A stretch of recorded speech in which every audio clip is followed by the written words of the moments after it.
I'm guessing if you decided to watch this video, it means that you have encountered the very unique problem of wanting to do things, perhaps needing to do things, but feeling very unmotivated. Kind of feeling like a pile of garbage that belongs to someone who feels like a pile of garbage. You're the saddest little pile of garbage that's ever garbage. So much so that you became a big pile of garbage and now you don't even know where to start with cleaning yourself up. Okay, so if that's how you feel or how you have felt at some point in your life and you would like to not feel that way anymore, then let's hang out a little bit. All right, we're gonna pick up the garbage together. I've got you, as long as there's no vomit in the garbage, okay? So fist bump, you gotta do the fist bump or it's not gonna work, okay? And fist bump. Okay, let's go.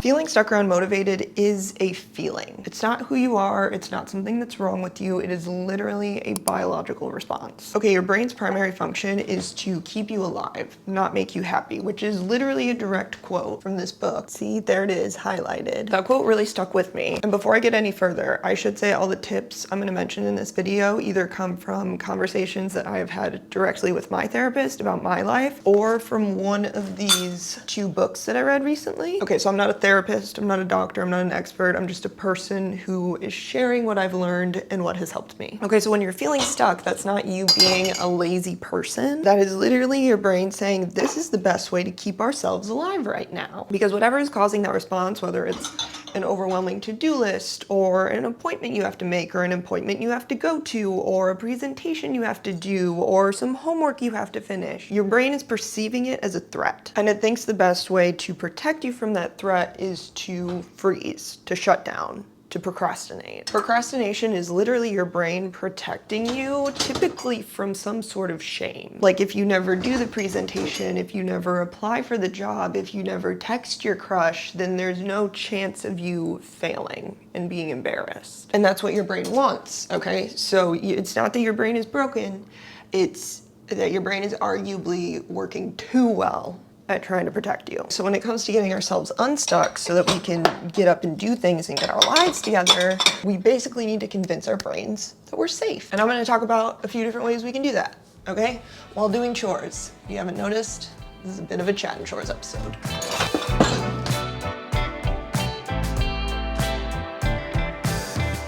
So redefining winning is a tactic from this book, Burnout. It's honestly very similar to a tactic that I already frequently use, which is breaking things down into microscopically small tasks. However, redefining winning just sounds more optimistic. So I'm gonna stick with that. So I think this is especially helpful if you have a goal or something you want to achieve that you know is probably gonna take you a pretty long time and be relatively difficult. Like school is one of the longest, most frustrating processes a lot of us will ever go through. And the end goal, the win, is graduating, getting a job. But we don't study for 12 years and then take one big test at the end. We progress through grades each year. We finish 10th grade, we finish 11th grade. Each year feels like a little win, an accomplishment. We take hundreds of tests and quizzes and we do assignments, and every time we accomplish one of those, it feels very satisfying to our brains, and that helps keep us motivated to get all the way to the end. But then once we get to the end, this structure is kind of over. We're not set up with these incremental wins each year anymore. We have to figure out how to set that up ourselves, which can be very difficult. And without those incremental wins, life can just feel very demotivating. So when you have a goal that feels very long or frustrating or difficult, ask yourself, why does it feel frustrating? Is it because it feels too big and overwhelming? Is it something you don't actually want to do? It's just something that your boss assigned to you. Is it something that pushes you way too far outside your comfort zone? And then once you have a better idea of why, start to brainstorm other definitions of winning, aka incremental goals. These goals should be achievable in the short term, something that you're fairly confident you can accomplish, and they should make you feel good. So let's say the goal is finding a new job. That's probably gonna be a long and frustrating process unless you are incredibly lucky, or extremely smart / skilled, because I know a lot of really smart people that struggle to find jobs, myself included. Not to sound conceited, but I do think I'm smart. And I did have to fill out 97 job applications before I got my first big girl job. Anyways, finding a new job, that's a big scary goal. Your brain might respond by freezing. So how can we redefine winning? Well, instead of the win being finding a job, our win could become updating our resume. That's something we could do within a week. We know we have the capability to do it, and it would likely make us feel good to see our resume nice and updated. Then our next win could be having somebody review our resume. Next win could be making a spreadsheet of job listings that we're interested in. We could color code it. We can make it fun, something we enjoy looking at. Next win, applying for 5 jobs. Next win, interviewing for 1 job, and no matter how it goes, celebrating after, because it's just a win that you did the interview. It doesn't matter if they never call you back or if they instantly reject you, okay? I'm proud of you for doing the interview. That's what I'm saying to you, but also what you should be saying to yourself. Okay, so you're gonna keep making those incremental goals, and at some points during the process, will you feel frustrated? Will you feel down? Yes, you will, because it's a long and frustrating process. But your brain knows that. And it also knows that it's gonna have these incremental wins along the way. So it knows that at some points it will feel good. And it also knows that it's a natural response to feel frustrated at times. So your brain will be less likely to make you feel ashamed when you do feel that way. Oh God, the top of our refrigerator is disgusting. What is this? A fruit by the foot. Why do we just have a fruit by the foot sitting on top of our fridge? Is this expired? Do these expire? I wanna be clear, we don't eat these on a regular basis, or at all. I couldn't tell you the last time I had one of these. All right, you know, well, it's not doing any harm to anyone up there, so I'm gonna leave it.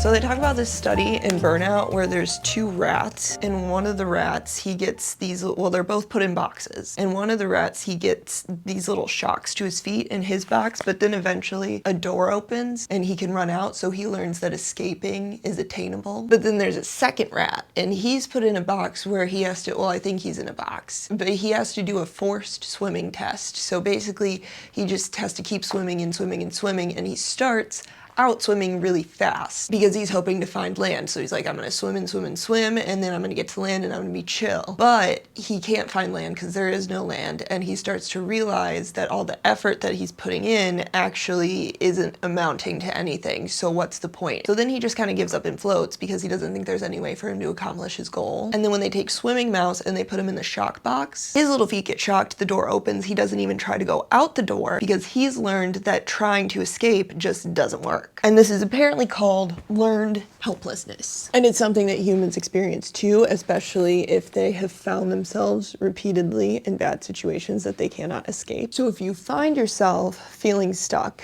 and helpless, you need to literally force your body to not feel helpless. And the way you do that is by doing something, literally anything. See, the swimming rat had the human to literally pick it up and take it to the escape. You may not have a human to do that, so you need to be your own human, and you gotta pick yourself up and take yourself to the escape. So what that looks like is forcing yourself to do something. You need to teach your body that physical efforts can result in change. So for example, I'm gonna use the example that was in the book because it is very pertinent to the current times that we live in. So for example, if you're feeling particularly overwhelmed by the current state of the world, what you're not gonna do is doom scroll. You're not going to distract yourself. You're not going to numb yourself. Instead, you're going to do something. You're gonna go pick up some trash off the street. You're gonna call your local representative. You're gonna make a painting of your emotions. You're gonna stabilize yourself so that you can continue to show up for your community. All right, you're not gonna solve all the problems in the world, but you are participating. You're doing something, and that is not helpless.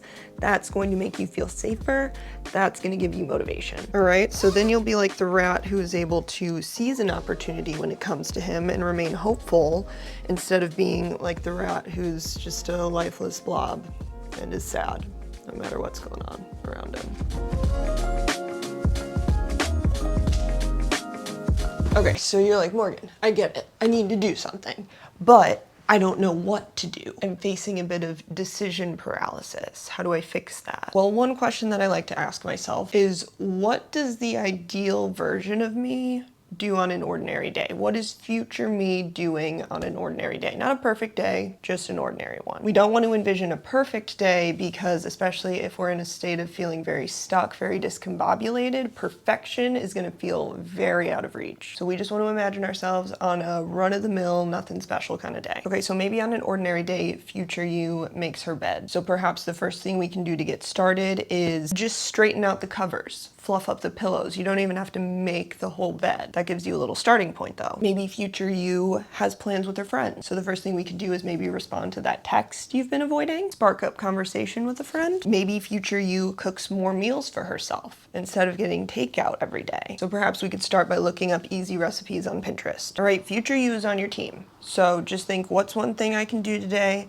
to make future me proud, and then go from there. Now, if you do need something a little bit more dramatic, if you feel motivated by the idea of your own mortality, some of us don't. If this is gonna cause you to spiral and have existential thoughts, don't do this tip. But for me, I like to think of future me like way in the future, like when I'm 85 or something, and I can't just get up and bop around and touch my toes anymore. I like to think of her, especially when I'm sitting around doom scrolling and I can't pull myself out. And I think of how pissed she would be at me. So I like to think, when I'm 80, what's something that I probably won't be able to do anymore then that I can do now? And then I will go do that thing. Something like being able to go exercise, being able to lift weights. I don't know if I'm gonna be able to do that when I'm 80, but right now I can take advantage of the full mobility that I have, and I can try to strengthen myself so that maybe when I'm 80, I can still lift weights. I might not be able to as easily walk to a coffee shop. I might be living somewhere where I'm not even in walking distance from a coffee shop. So I'll be like, okay, let me get up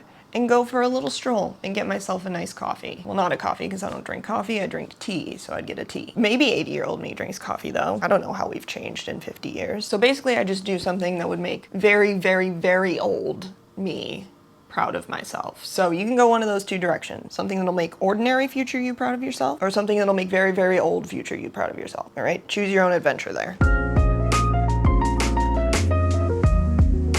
Now, if you truly can't find the willpower to do something for yourself, try doing something for someone else. I personally do this all the time when I'm feeling down, and it immediately makes me feel more excited and feel more motivated. Also, I'm leaving on a trip in a few days, so packing is what we're doing next. We're going to Texas to see my high school friends, but it should be relatively easy to pack for because it's going to be very hot. So I'm pretty sure I just need comfy clothes and swimsuits. Anyways, doing something for someone else. So when I am feeling very unmotivated, like I don't want to get out of bed, like I don't want to move from the couch, it's oftentimes because I have many things I need to do and I just can't bring myself to do them. But then if I think, okay, so let's say I need to clean. Let's say I need to clean the bathroom counters. Obviously, I don't want to do that because I lack the self-respect to understand that I deserve clean bathroom counters. That's not entirely true. I do think I deserve them. I don't care enough about my own feelings to do it myself. That doesn't sound much better. There might be something deeper to the fact that I don't want to clean my bathroom counters. Anyways, if I can't get myself to do it, I will instead think, well, what if I cleaned the bathroom counters for David? It would make David really happy to come home and the bathroom counters are clean and usable and my hair isn't all over them. Though he should enjoy my hair because my hair is a part of me and he is supposed to love all parts of me, even the parts that fall out of my head. Or if I feel like I should socialize because I haven't left the house and talked to a human in a few days, I might call my mom because I know that that would make her happy. Instead of being like, ugh, I should go for a walk because I haven't been outside or exercised in a few days, I'll be like, I'm gonna take Goose on a walk to his favorite store because that would make him really happy. By reframing things I have to do as tasks that would make other people happy, I am just put in such a better mood and I feel more motivated to do them. And then once I do them, I realize that they also make me happy. So thinking of it as doing something for someone else can kind of help you get through that mental block that might be stopping you from starting the task. And then once you're in it, you'll realize that it's actually making you happy too. So you did something for someone else and you did something for you. So then you can give yourself like 2 high fives for that, you know?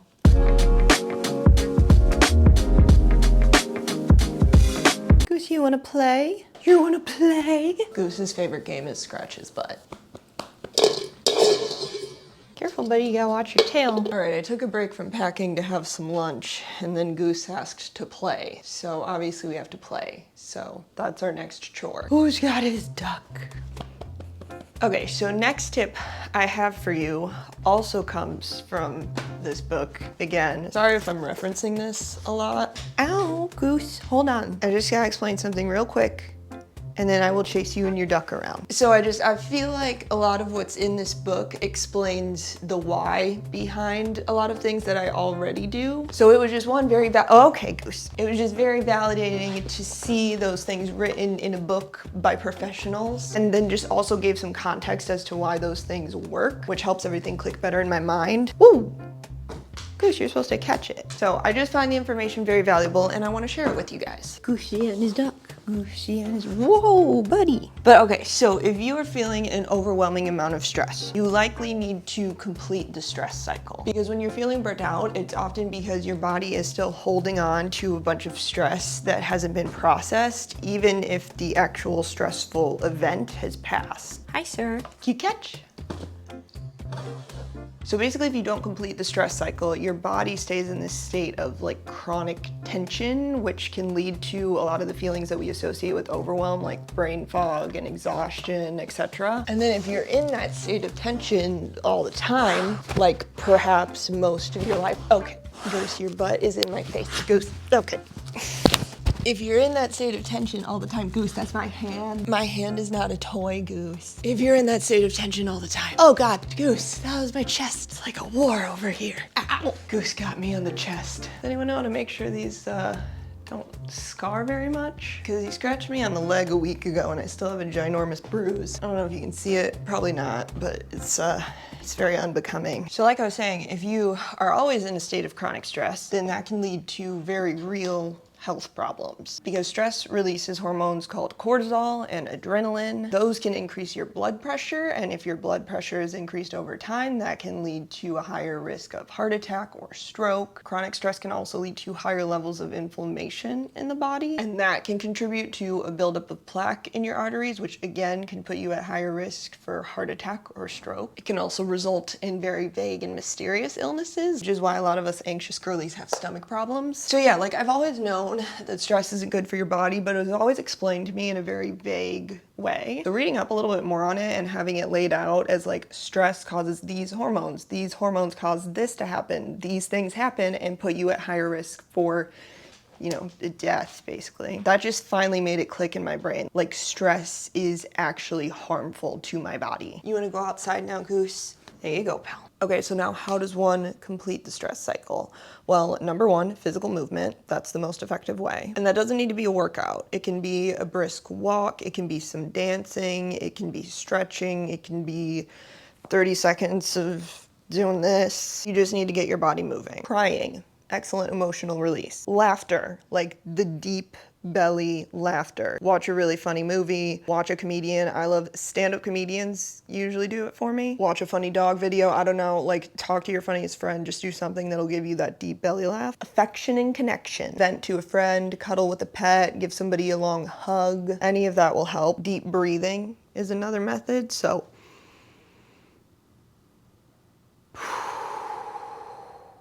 you know, in case you weren't familiar with what a deep breath was. Creative expression, journal, paint, make a scrapbook, a collage, anything that'll let you express the stress. That's kind of fun, express the stress. I'm sure somebody else has come up with that already, but it's a fun saying. And in terms of like knowing when you've completed the stress cycle, it might not feel super obvious to you. To some people, it will. It'll kind of feel like the example the book used was when you're eating, you know, you start to feel full, your body just tells you you're full. For some people, it'll kind of feel like that, just very obvious. Your body will tell you. For other people, especially if you've been in a state of chronic stress for a long time, it might be a little bit more difficult to tell. But if you can at least recognize that you are incrementally feeling better than you did before, that means you're moving in the right direction. Because like, you know, if you've been stressed for 20 years, then 30 seconds of jumping jacks probably isn't gonna do it. You know what I mean? But it'll make it like a little better.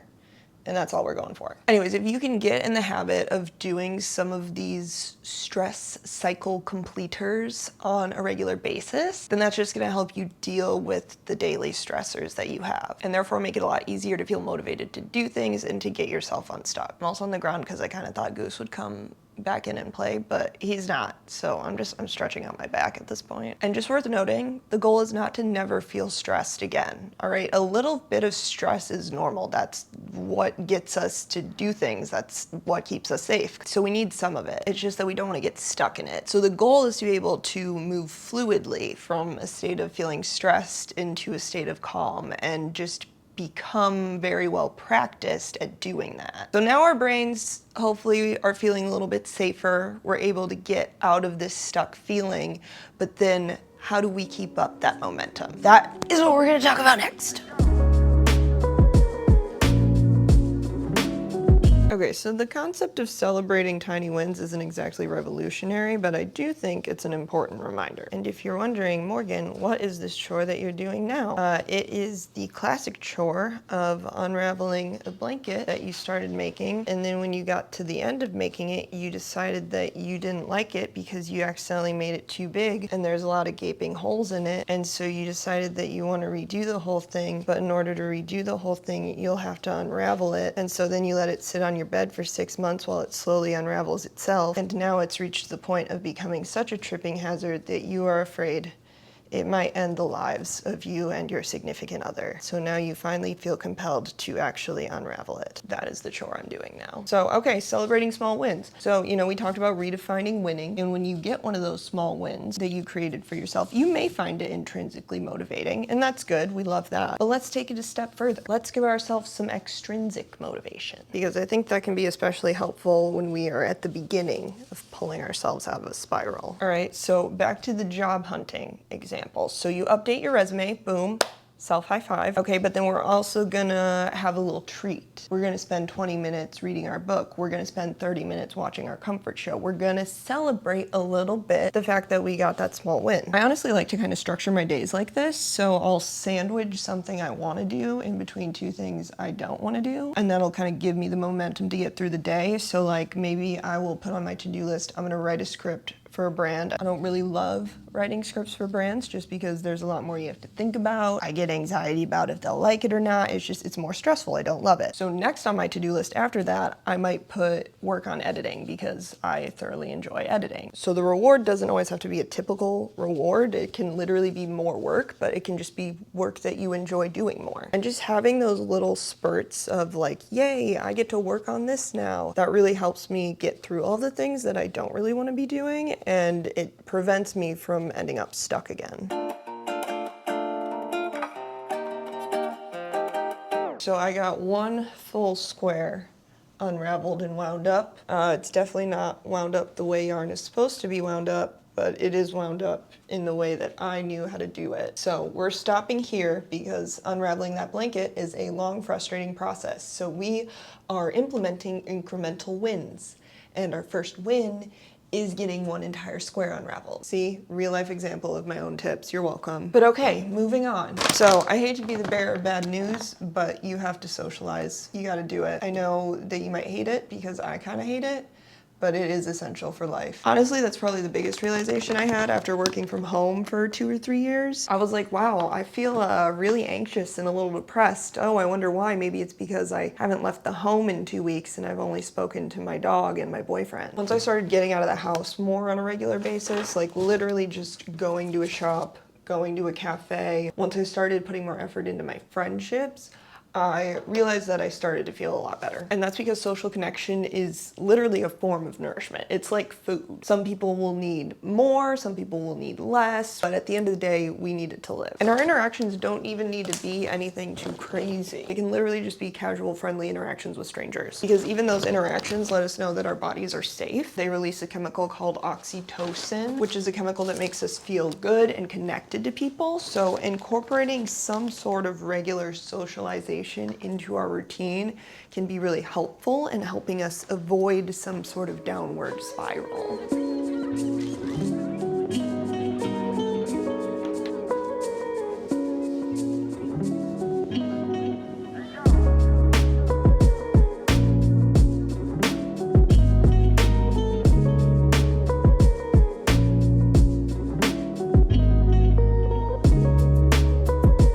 Okay. So we've gotten ourselves out of our downward spiral, we've got some momentum going. Now, how do we prevent the spiral from happening again? Well, what I want you to do is pay attention to the signs that you are entering a stage of burnout. That way you can start employing some of the tactics that we talked about earlier before you reach a DEFCON 5 situation or a DEFCON 1 situation. What does DEFCON 5 mean? DEFCON 5 means all is calm. Okay, so DEFCON 1. So like for me, I know I'm starting to enter a stage of burnout if I am scrolling on my phone a lot, avoiding things, avoiding the world. It's at that point that I'm like, okay, we have to put the phone down. We have to go do something. Not necessarily the thing I need to be doing, but I need to do something to make myself feel less helpless and complete the stress cycle so that I'm able to come back and accomplish whatever it was I was avoiding. Irritability is also another major sign for me. For about 2 years straight, when I was working full-time and trying to build my social media presence, I was a literal nightmare. I was so mean to David that it's honestly amazing he's still with me. And I didn't realize it at the time, but my outbursts and this constant annoyance I was feeling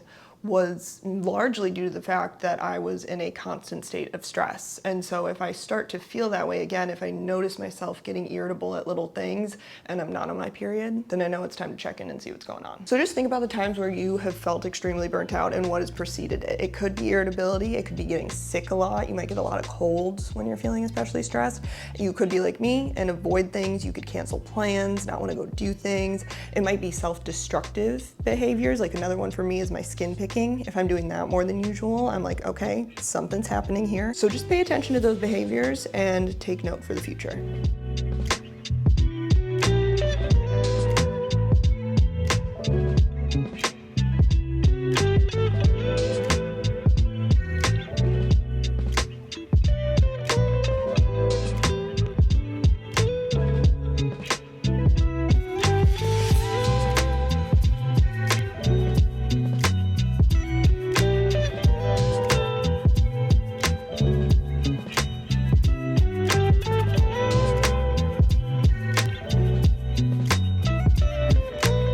Okay, this is my final point, and I know you've probably heard be kind to yourself a million times, but I really need you to do it. It's something we all struggle with. I struggle with it personally all the time, but we need to do it. Okay, so I want to leave you with this quote. Actually, I'm going to paraphrase the quote because taken out of context, it doesn't really make much sense. So I'm going to do my best. Here we go. We fear that being kind to ourselves may cause us to lose our edge or become apathetic, but it won't. Diligent practice of self-compassion lowers hormones and improves mood. Your strength doesn't come from your inner critic. It comes from your ability to persist, your relationships, and your ability to rest. So be freaking kind to yourself, okay? I'm done talking now. Special shout out to the authors of these 2 books. Thank you for writing them. Shout out to my therapist for helping me through my own life. And shout out to me for being mentally unstable and working through it. And shout out to you for doing the same. So if there's one thing that you take away from this video, I want it to be this.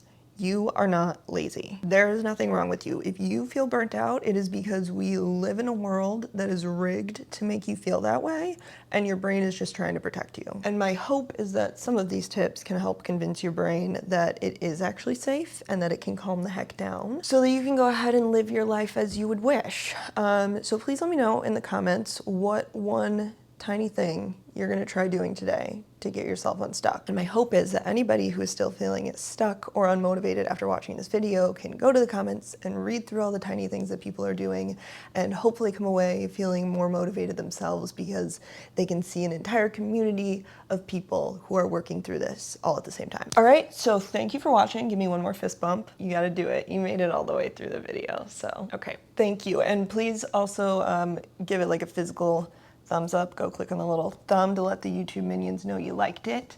And hey, consider subscribing too if you aren't already, because I'm gonna make more videos that you might like if you liked this one. And if you're subscribed, then you will definitely know about them and not miss anything. And that'll be great because then we can hang out and navigate life and anxiety together. Okay? Cool. Cool. Thanks for being here. Thanks for watching, and I will see you in the next video. Bye.